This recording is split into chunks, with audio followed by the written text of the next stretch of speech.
Hello, everyone. Welcome and thank you for joining us. My name is Diana Ford, and I am a system navigator with the System Navigation team. This is the first in a series of newly remodeled webinars designed to focus on how to effectively utilize the Managed Education Registry Information Tool, known as MERIT.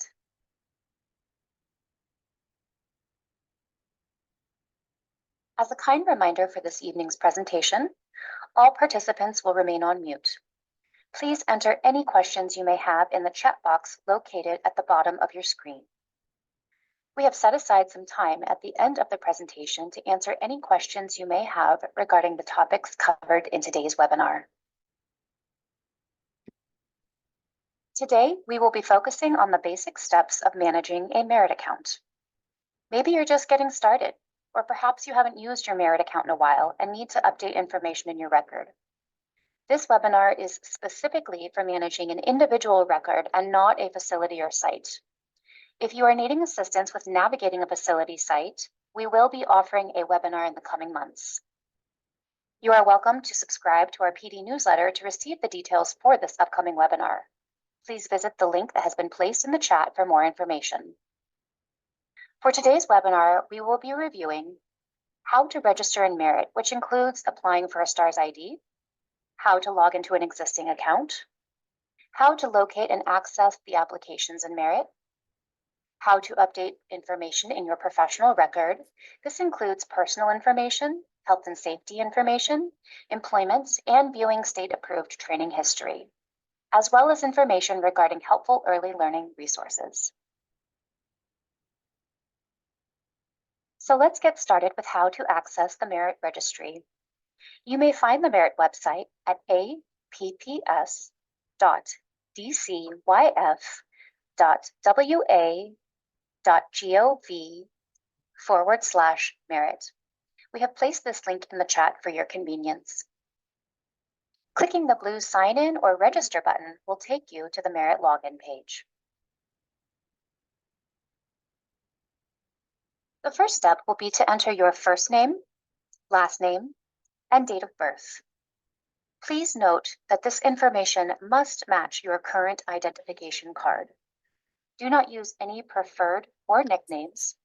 And lastly, middle names are optional and not required.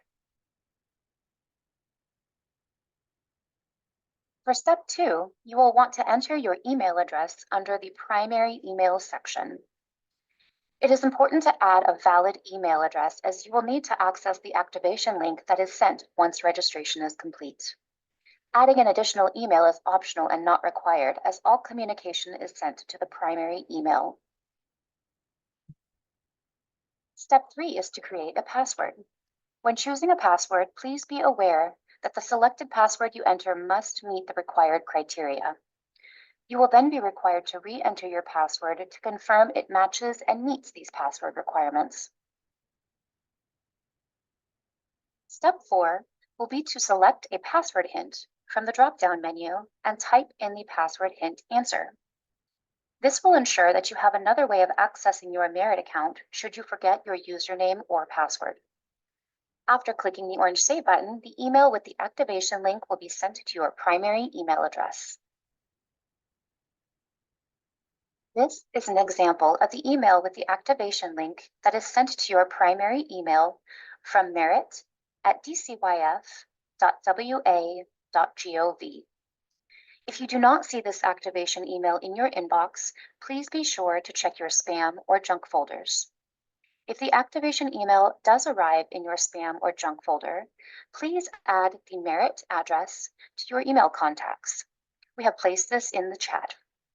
This will ensure that any automated emails generated from the Merit site will be received in your inbox. After clicking on the activation link, you will then be able to log into your Merit account using the password you created during registration. Your email address is automatically set as your username. If you already have an existing Merit account, you can sign in here using your username and password. If you need assistance in retrieving your login credentials, you can locate your username, password, or STARS ID by clicking any of these selections. We will now review each of these options. If you forget your username, you will need to enter your primary email address or your STARS ID number, as well as your first name, last name, or date of birth. Then, simply click on the blue Find My Username button. If you forget your password, you can reset it by entering your username. This may be your primary email address or your STARS ID. Click on the orange Continue button to proceed. To find your STARS ID, you will be required to enter your first name, last name, and date of birth. Then click on the blue Search button. One of the most common issues users experience is not receiving the email with the activation link. This is typically caused when there is a typo in the primary email address entered during registration. If you do not receive an activation link, please send an email with your full name, date of birth, and correct email address.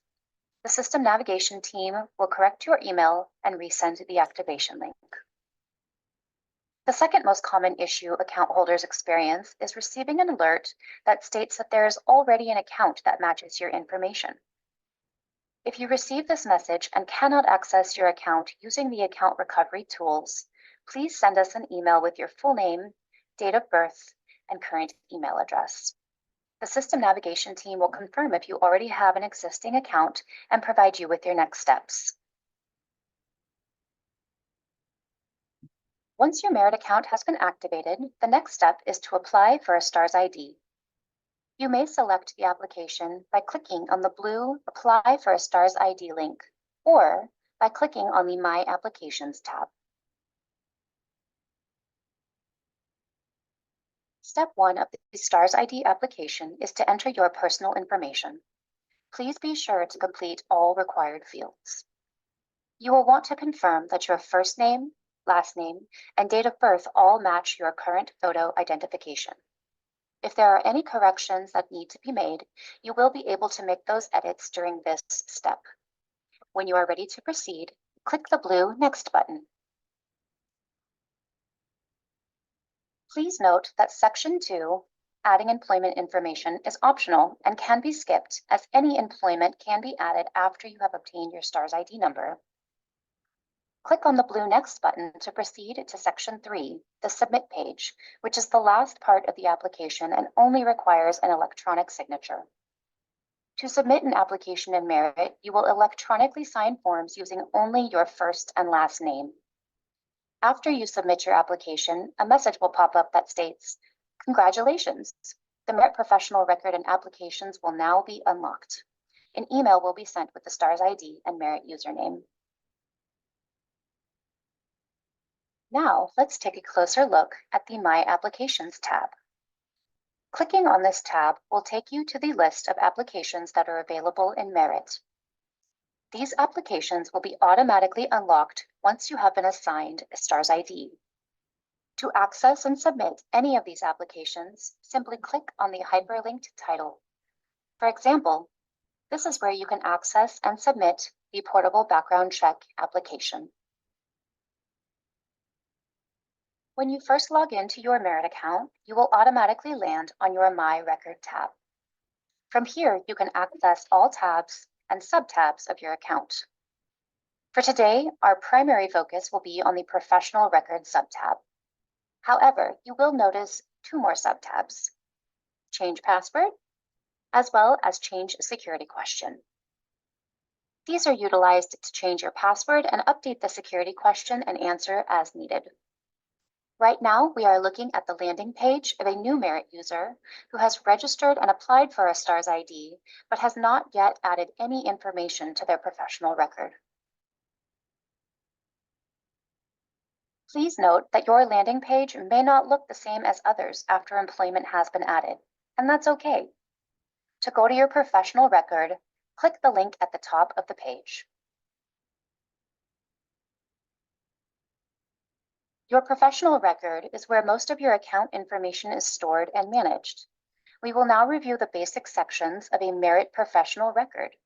These include personal data, health and safety information, employment information, and state-approved training history. Most information listed under the Personal Data section can be edited by you, the account owner. This includes email, contact information, and mailing address. However, certain information can only be updated or changed by a merit administrator.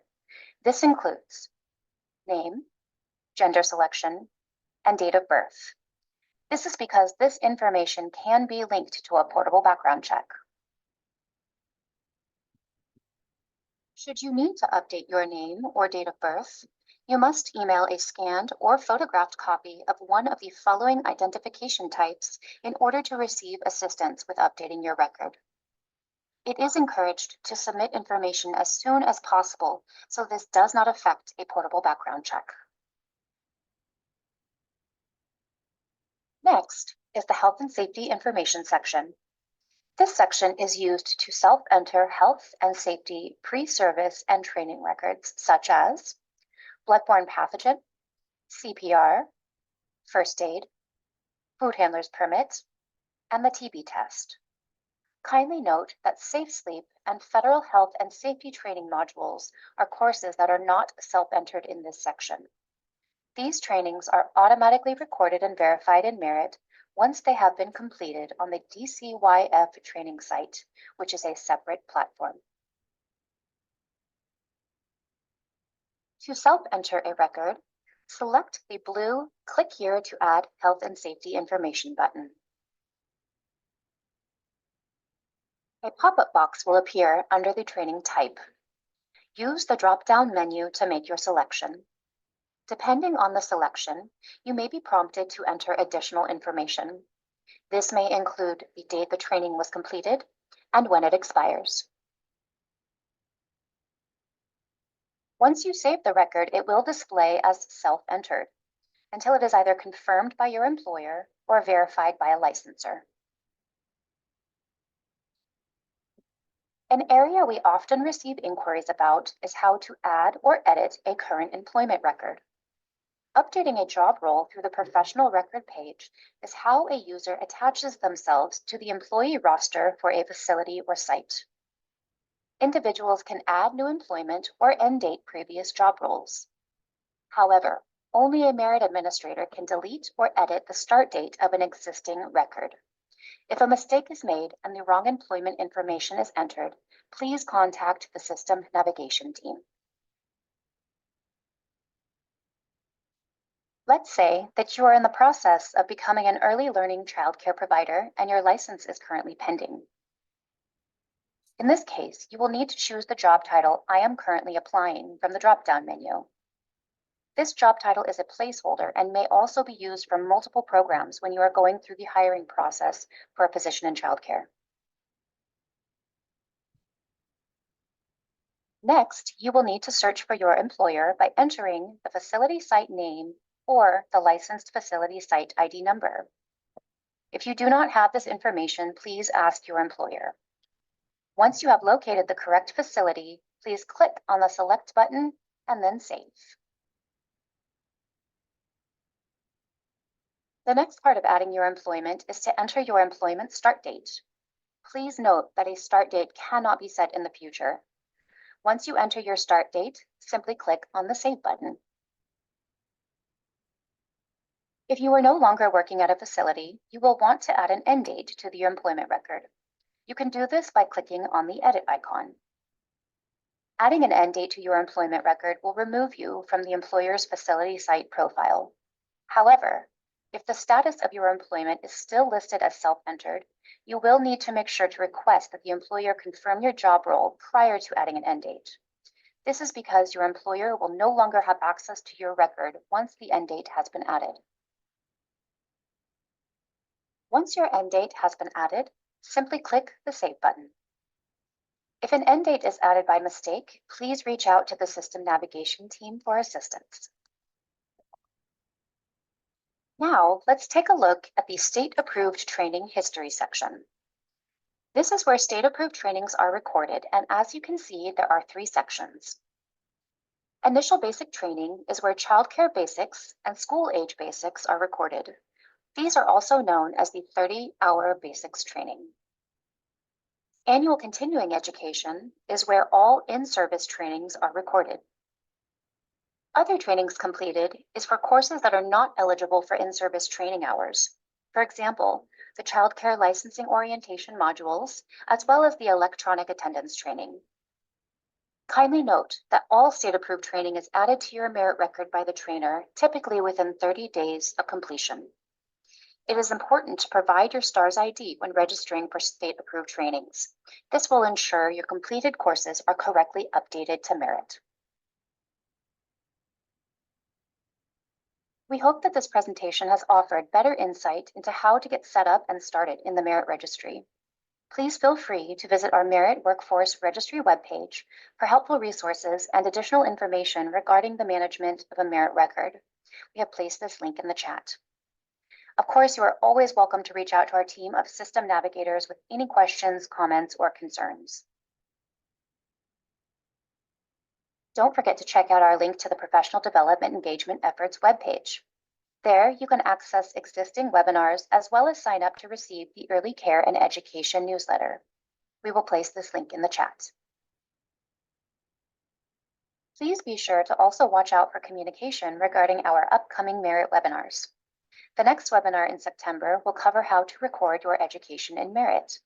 Then, in October, we will be offering a webinar for individuals that manage a facility site profile. Thank you so much for joining us. We will now open up for any questions or comments.